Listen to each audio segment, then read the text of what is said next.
¿Y si te dijera que para construir el primer metro de Centroamérica alguien pedía hasta un 10% de comisión? La pregunta no es cuánto, sino cómo lo cobras sin aparecer en los papeles.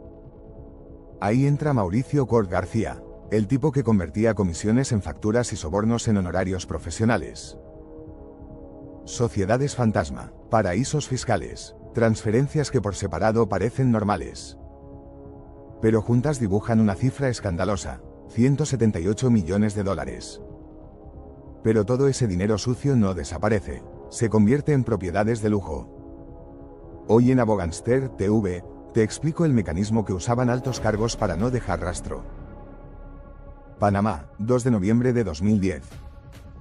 Un consorcio de gigantes gana oficialmente la construcción de la línea 1 del metro de Panamá por 1.446 millones de dólares. Empieza la era de las megaobras en el pequeño país centroamericano. Y según las investigaciones, desde la cúpula del poder se exigían comisiones millonarias como condición para agilizar los pagos pendientes y asegurar futuras obras públicas. Lo que casi nadie veía es lo que pasaba fuera de los focos. En los pasillos del Palacio de las Garzas había un hombre que no licitaba, pero acercaba contratos millonarios. Intermediario, conseguidor, enlace. Llámalo como quieras, su valor no era mover tierra, sino abrir puertas. Nacido en Valencia en 1970, Mauricio se mudó a Panamá durante su infancia. Estudió Derecho y Ciencias Políticas en la USMA de Panamá y luego un máster en la Universidad de Valencia. Tras 10 años trabajando en 2 despachos de Ciudad de Panamá, en mayo de 2003 decidió poner su apellido en la puerta y fundó Cort Business Brokers y Consultors. En la tarjeta decía asesoría en licitaciones y contrataciones públicas. En la práctica, vendía algo más: acceso y discreción. Con el boom de la obra pública en la región, las grandes constructoras españolas desembarcaron en Latinoamérica buscando contratos públicos millonarios. Obras que definían gobiernos, campañas electorales y fortunas en la sombra. Y en ese tablero, Cort se convirtió en pieza clave, el hombre que sabía a quién llamar, cuánto ofrecer y cómo hacerlo parecer legal. Meses antes de la adjudicación de la obra del metro, y coincidiendo con la llegada al poder del empresario Ricardo Martinelli, el negocio de la firma de Cort se dispara. Según informes judiciales, el abogado actúa como el intermediario oficial en los pagos irregulares vinculados a licitaciones públicas. En los papeles aparece incluso una fecha y un porcentaje: 28 de abril de 2010. Embajada de Panamá en Madrid. Se firma un acuerdo que fija en torno a un 4% las comisiones sobre las adjudicaciones conseguidas por FCC. Años después, ante la Fiscalía de Panamá, Eugenio del Barrio, director para Latinoamérica de FCC hasta 2013, relató que recibió un mensaje directo del entonces ministro panameño de Obras Públicas, Federico Pepe Suárez: contraten a Mauricio Cort. Y tras su fichaje, FCC encadenó 7 adjudicaciones en la región por alrededor de 434 millones de dólares. El esquema era simple: las empresas necesitaban licitaciones amañadas, y Cort las conseguía. Su especialidad era convertir sobornos en honorarios legales. Mauricio camuflaba las mordidas como supuestos informes de consultoría, facturados por sus sociedades pantalla en paraísos fiscales. Solo faltaba un refugio seguro para canalizar todo ese dinero, y ese lugar estaba a miles de kilómetros de Panamá. Banca Privada de Andorra. En 2010, un año después del aterrizaje del nuevo gobierno en el Ejecutivo de Panamá, Cort se convirtió en cliente del banco andorrano. Desde allí, ingresaba sus honorarios profesionales, y llegó a manejar 4 cuentas a nombre de sus sociedades fantasma. Los pagos partían de la filial panameña del grupo FCC, y terminaban en cuentas bajo control de Cort. Mientras la prensa hablaba de la modernización del país, Mauricio levantaba su propio imperio en la sombra. Poco a poco, el dinero empezó a tomar forma de ladrillo en Panamá. En 2010, cerró la compra de un apartamento en Bella Vista por $220.000. En 2012, invirtió $500.000 en un proyecto en la isla Pedro González, para levantar 76 unidades inmobiliarias. Pero 2013 fue el gran salto: casi $14 millones en locales e inmuebles, incluidos 2 áticos en Ocean Reef Islands, un complejo de islas artificiales convertido en refugio de grandes fortunas, con marina y muelles privados para yates. Detrás de cada compra, el mismo patrón, sociedades instrumentales sin empleados ni oficinas, pero con cuentas en paraísos fiscales esperando solo una cosa, la siguiente transferencia. Mientras tanto, Mauricio se movía entre recepciones diplomáticas, reuniones empresariales y eventos de la Cámara de Comercio Española en Panamá. El negocio iba tan bien que pronto lo replicó con otros clientes y nuevas comisiones de obra pública. Daniel Ortega, presidente de Nicaragua. Felipe Calderón, presidente de México. Y Mauricio Funes, presidente de El Salvador. Pero cuando su ascenso parecía imparable, algo se movió en la cúpula del poder. Ricardo Martinelli avisó a directivos de FCC que iba a cesar a Federico Pepe Suárez como ministro de Obras Públicas, en medio de fuertes críticas por corrupción. Las lealtades se mueven, y el rol de Cort pasa a manos de otro despacho panameño, Martínez Hacha y Asociados. Con el mismo esquema de supuestos servicios de asesoría, FCC y sus filiales hicieron pagos a este bufete por casi 13 millones de dólares. Cort aún no lo sabía, pero ese cambio marcaría el inicio de su caída. Madrid, enero de 2014. Barrio de los Jerónimos. Calle Ruiz de Alarcón, número 7. Un tercer piso de casi 400 metros cuadrados cambia de manos por 3,2 millones de euros. Sobre el papel, lo compra una sociedad española, Desarrollo Inmobiliario Ibérico S.A. Detrás, según las investigaciones, figuran los hijos de Martinelli. Pero la verdadera pregunta es, ¿de dónde sale ese dinero? En los documentos nada indica un origen sospechoso. 10 de enero de 2014. En un banco de Panamá, la cuenta de Desarrollo Inmobiliario Ibérico S.A. recibe un abono de 4,4 millones de dólares de origen desconocido. 2 días después, ese dinero se convierte en un depósito a plazo fijo. Y 6 días más tarde, la misma sociedad pide al banco un préstamo por exactamente el mismo importe, usando ese depósito como garantía. Horas después, el dinero sale hacia un banco en España, y con él se paga el piso madrileño. En el mundo financiero, esta operación tiene un nombre muy concreto: back to back. Pones tu propio dinero como fianza. El banco te presta lo mismo y visto desde fuera, parece un préstamo normal. La magia está en que el banco que recibe el pago solo ve un crédito limpio aprobado por otro banco.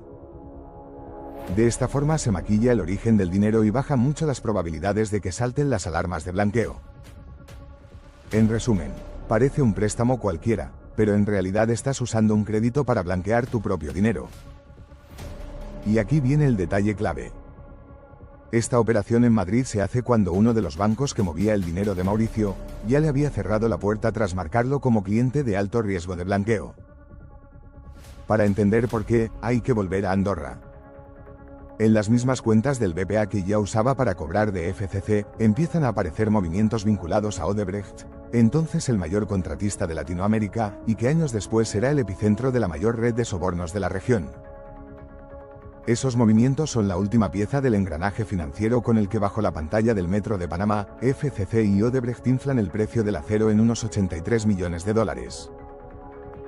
La diferencia entre lo que realmente costaba y lo que se pagaba en los contratos no se perdía. Se desviaba. ¿Destino? Según las investigaciones, el dinero apunta al entorno del presidente Ricardo Martinelli. ¿Método? Sociedades offshore controladas por Odebrecht en paraísos fiscales del Caribe. Aeon Group Incorporated, registrada en las Islas Vírgenes Británicas. Y Klienfeld Services Limited, registrada en Antigua y Barbuda. Ambas tenían una función muy clara: mover y esconder sobornos. Y ahí es donde el nombre de Cort vuelve a aparecer. En sus cuentas en la BPA figuran transferencias procedentes de estas mismas sociedades. Y no es solo el rastro del dinero. Odebrecht usaba un sistema de mensajería encriptada llamado Drusis, una especie de WhatsApp secreto para coordinar sus sobornos. Y en esos mensajes, los propios directivos brasileños dejan constancia de que FCC conocía y aprobaba el esquema. Mientras tanto, dentro de la BPA alguien empieza a inquietarse. Lo que Mauricio plantea no suena a cliente normal. Quiere ingresar fondos procedentes de Bahamas y Suiza, y usarlo para comprar inmuebles y hacer inversiones financieras a nombre de terceros. Para el Departamento de Cumplimiento del Banco, la Policía Interna contra el Blanqueo, todo encaja en un patrón peligroso: demasiadas jurisdicciones, demasiadas sociedades, demasiada opacidad y demasiado dinero. A finales de 2013, la decisión es clara: BPA lo marca como cliente de alto riesgo y le cierra las cuentas. Pero lejos de frenar, el abogado reacciona como quien cambia de bar, no de estrategia. Y decide transferir su saldo, unos 6 millones de euros, a otra entidad, VS en Suiza. En un correo interno, un empleado de BPA lo resume con una frase que lo dice todo: se lo lleva a un banco donde no le ponen problemas. Para Cort, si un banco le cerraba la puerta, siempre había otro dispuesto a abrirla. Pensaba que solo cambiaba de ventanilla, pero en realidad el sistema empezaba a verlo como un riesgo. Aún así, su red de sociedades y contactos seguía engrasada, y le bastaba para mover millones y financiar propiedades de lujo. Pero con cada movimiento, el rastro de Mauricio se hacía más evidente. Las piezas empezaban a encajar en el rompecabezas. Lo irónico es que mientras en los papeles ese rastro se volvía cada vez más visible, desde fuera todo seguía su curso con aparente normalidad. 5 de abril de 2014. A un mes de las elecciones, Ricardo Martinelli inaugura la línea 1 del metro de Panamá. A su lado, en la foto oficial, aparece la presidenta de FCC, Esther Alcocer Koplovich, que ha viajado para la inauguración del proyecto estrella de la constructora. Es el primer metro de Centroamérica, casi 14 kilómetros y 13 estaciones. Sobre el papel, el proyecto costaba unos 1.400 millones de dólares, pero la factura real se acercó a los 2.000. Lo que no se ve en esa imagen son las comisiones que hubo que pagar para llegar hasta ahí. Mayo de 2014. Apenas un mes después de la gran inauguración, Juan Carlos Varela gana las elecciones panameñas. No es un recién llegado, fue vicepresidente de Martinelli hasta 2011, cuando fue cesado y pasó a la oposición. Llega con la bandera anticorrupción, y a partir de ahí todo lo que huela al gobierno anterior se lee en clave doble: vendetta para unos, rendición de cuentas para otros. 28 de enero de 2015.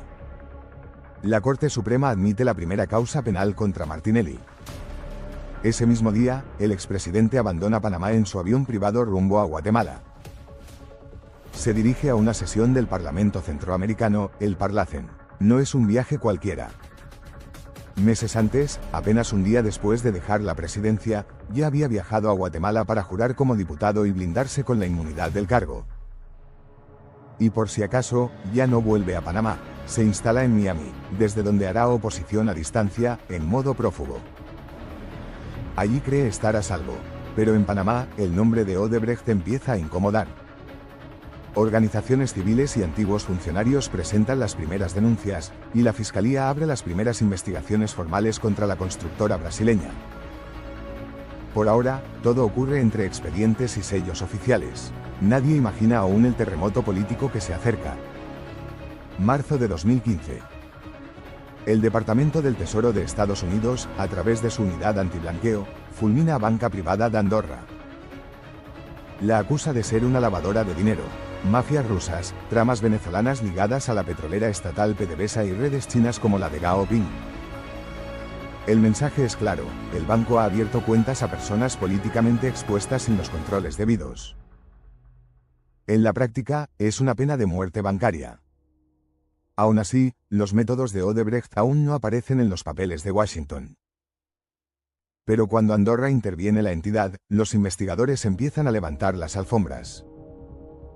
Entre cuentas cifradas y sociedades pantalla, asoma el dinero sucio de la mayor constructora de Latinoamérica. Y un nombre clave: Mauricio Cort, el hombre que conecta España y Panamá. Y desde ese momento, sus cuentas, consultorías y transferencias quedan bajo lupa. Lo que en un principio parecía un problema menor en un banco pequeño, se convierte en combustible para imputaciones en Madrid y audiencias en Panamá. El caso BPA dibuja el mapa de cómo se movía el dinero de las comisiones ilegales. Y mientras Andorra intenta salvar su imagen, otra bomba estalla en Washington. Diciembre de 2016. El Departamento de Justicia de Estados Unidos hace público un acuerdo global con Odebrecht. La constructora admite que pagó sobornos en toda la región. entre ellos, centenares de millones de dólares en Panamá. De repente, lo que eran sospechas se convierte en una confesión firmada. En Ciudad de Panamá la reacción no se hace esperar. El Ministerio Público crea una fiscalía especial dedicada solo al caso Odebrecht, y el gobierno anuncia que no habrá nuevos contratos con la constructora hasta que repare el daño y colabore con la justicia. Odebrecht se lleva los titulares, mientras su socio español, FCC, queda en la letra pequeña. Por ahora. Eso empieza a cambiar en 2017. En mayo la Fiscalía abre una investigación sobre varias obras del Ministerio de Obras Públicas adjudicadas a la constructora española. El caso se apoya en un informe demoledor de la Contraloría, el organismo que fiscaliza el uso del dinero público en Panamá. Los auditores detectan contratos inflados, adendas millonarias y sobreprecios casi imposibles de justificar. Pero la primera gran detención no llega por los sobreprecios, sino por otro escándalo. Un mes después, en junio de 2017, arrestan a Martinelli en Miami con una orden provisional de extradición. Lo reclaman por un caso de escuchas ilegales y malversación. Panamá llevaba pidiendo su entrega desde septiembre de 2016. Mientras Martinelli duerme en una celda, Cort sigue en la calle. Pero apenas un mes después de la caída del expresidente en Estados Unidos, Mauricio se va de vacaciones y desaparece del radar. Con Cort fuera del mapa, el hueco lo ocupa otro gigante. Pocas semanas después, el Ministerio Público firma un acuerdo de colaboración con Odebrecht. La ruta del dinero empieza a verse con claridad, pero uno de sus personajes clave sigue desaparecido, de momento. Más de un año después, octubre de 2018. La Fiscalía Anticorrupción panameña abre formalmente el caso FCC por los contratos con la constructora española. Y apenas un mes más tarde, reaparece la pieza que faltaba: Mauricio Cort. Pero no vuelve por FCC, sino por el otro gran frente, Odebrecht. Regresa a Panamá desde Grecia, se entrega y empieza a declarar ante la Fiscalía. Lo hace como pieza clave en el entramado de sobornos de la constructora brasileña. Todo indica que ha llegado la hora de rendir cuentas, pero pronto se filtra que el Ministerio Público negoció un trato con Cort. Pocos días después, el Juzgado Duodécimo Penal formaliza un acuerdo de pena y colaboración en el caso Odebrecht. El paquete incluye 48 meses de prisión conmutados por 200 días multa, unos $50.000, y la devolución de 1,6 millones de dólares a pagar en 6 meses. A cambio, Mauricio se compromete a aportar declaraciones y datos que vinculan, entre otros, a Federico Pepe Suárez y a Ricardo Martinelli. Parece un muy buen trato. El abogado que movía decenas de millones en la sombra esquiva la cárcel. Pero apenas medio año después, en junio de 2019, el caso da un giro inesperado. La Fiscalía Anticorrupción ordena su detención preventiva. Mauricio ya no es solo testigo, lo investigan por presuntos delitos de corrupción en las obras de FCC. Y así, el mismo abogado que durante años escondió sobornos bajo la etiqueta de honorarios profesionales, termina atrapado por el mismo sistema que creía controlar. El mensaje es claro: el acuerdo de Odebrecht no le compra blindaje para todo. Y mientras Cort cae en Panamá, al otro lado del Atlántico el caso empieza a moverse en Madrid. 30 de octubre de 2019. La Audiencia Nacional imputa a FCC como persona jurídica por corrupción internacional y blanqueo. En el punto de mira, decenas de millones de euros vinculados a contratos en Panamá. Para entender cómo hemos llegado hasta aquí hay que retroceder 3 años. Noviembre de 2016. A petición de Brasil, la Guardia Civil detiene en Madrid a Rodrigo Tacla Durán, ex abogado de Odebrecht y pieza clave del Departamento de Sobornos de la constructora. Meses después, ya en libertad provisional, Tacla empieza a hablar ante la prensa y asegura que Odebrecht pagaba hasta 260 millones de euros al año en comisiones ilegales. Según su relato, ese engranaje engrasó a más de 1000 personas y movía el dinero a través de más de 100 sociedades pantalla repartidas por medio mundo. 4 de mayo de 2017. Una pequeña asociación madrileña, la Asociación por los Derechos del Ciudadano, presenta una querella contra Tacla por blanqueo, cohecho y organización criminal. La Audiencia Nacional abre diligencias previas. El caso Odebrecht deja de ser ruido de prensa y entra por la puerta de los juzgados en España. Por primera vez, un juez en Madrid empieza a seguir el rastro del dinero. Y ese rastro, paso a paso, lleva al mismo cruce de caminos. FCC, un abogado panameño llamado Mauricio Cort y varias obras públicas millonarias en Panamá. El tiempo pasa pero la marea judicial no deja de subir. Hasta que a finales de 2019, el representante legal de FCC se sienta ante el juez con un dossier bajo el brazo. Dentro hay 38 facturas y transferencias por más de 82 millones de euros. Son pagos a sociedades del entorno de Odebrecht, disfrazados como servicios fantasma para encubrir presuntos sobornos. Pero todavía nadie se ha atrevido a decir en voz alta quién era el verdadero destinatario de ese dinero. La Audiencia Nacional envía una comisión rogatoria a Panamá para interrogar a exaltos cargos del gobierno y del Ministerio de Obras Públicas. Les preguntan por las obras del metro y de la Ciudad de la Salud, ejecutadas por FCC y Odebrecht. El caso deja de ser solo empresarial y empieza a rozar el poder político. Pero el expresidente Ricardo Martinelli sigue de momento fuera del foco. Eso cambia en 2021. La Audiencia Nacional da un giro al caso y obliga al juez a imputar a Ricardo Martinelli tras estimar un recurso de la Fundación Internacional Baltasar Garzón. Para los magistrados, el expresidente panameño pudo ser uno de los grandes beneficiarios de las comisiones millonarias. Martinelli llega a esta causa con un historial pesado a la espalda. Desde su extradición de Estados Unidos a Panamá en 2018 por el caso de las escuchas ilegales, ha pasado por prisión preventiva, 2 juicios y una absolución. En diciembre vuelve a escena y declara como investigado por videoconferencia ante la Audiencia Nacional desde Panamá. El expresidente solo responde a las preguntas de sus abogados y niega haber cobrado un solo dólar por las adjudicaciones. Mientras tanto, en el Renacer, una cárcel a la orilla del Canal de Panamá, alguien sigue la historia desde una celda. Es el mismo abogado del principio, Mauricio Cort. Lleva años encerrado, señalado como el intermediario que mejor conoce el camino del dinero. Abril de 2022. Desde esa misma cárcel, Cort pide ayuda formal al gobierno de España, en una carta dirigida a la embajada en Panamá. Recuerda que es ciudadano español, que lleva casi 3 años preso sin juicio ni juez asignado y que un grupo de expertos de la ONU sobre detenciones arbitrarias ya ha exigido que lo pongan en libertad. En esa carta, denuncia que Panamá ha vulnerado el acuerdo que firmó con el Ministerio Público y que ahora lo están juzgando de nuevo por los mismos hechos. Pide que España mueva ficha y ponga en marcha los mecanismos diplomáticos para sacarlo de allí. Pero nada se mueve.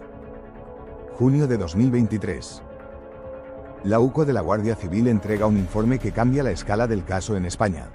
Calcula que FCC pagó unos 178 millones de dólares en sobornos entre 2010 y 2014 para asegurarse más de 10 contratos públicos en Panamá. El dinero se canalizó a través de sociedades pantalla de Odebrecht y de cuentas en Suiza y Andorra ligadas a Mauricio Cort. Octubre de 2024. Andorra añade otra pieza. Su policía acredita que FCC pagó unos 6,5 millones a Cort a través de banca privada de Andorra, en virtud de un contrato que le prometía una comisión del 4% sobre las obras que la constructora consiguiera en Panamá y otros países de la región. Mientras tanto, la Audiencia Nacional va encadenando prórrogas de la instrucción para seguir recibiendo documentación de Panamá, Suiza y Andorra. La causa no se archiva, pero tampoco llega a juicio.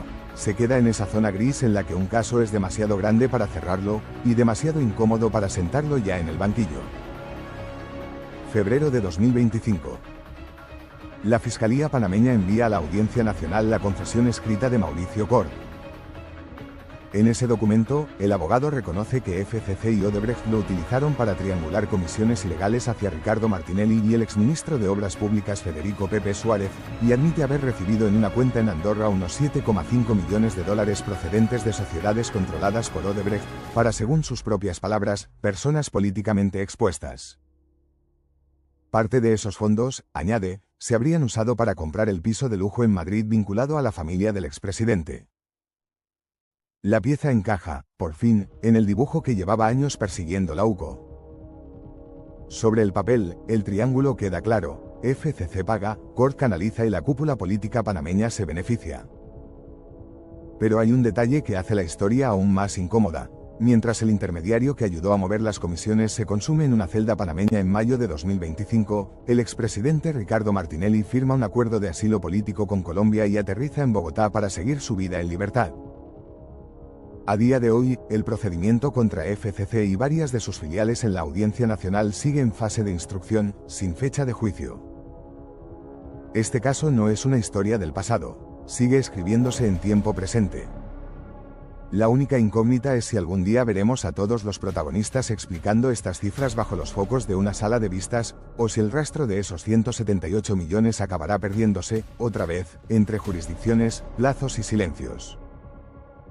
Si quieres que siga tirando de estos hilos, déjame un comentario, comparte este vídeo y suscríbete a Abogánster TV. Hay historias que solo salen a la luz cuando alguien se atreve a contarlas, y cuando hay gente al otro lado dispuesta a escucharlas.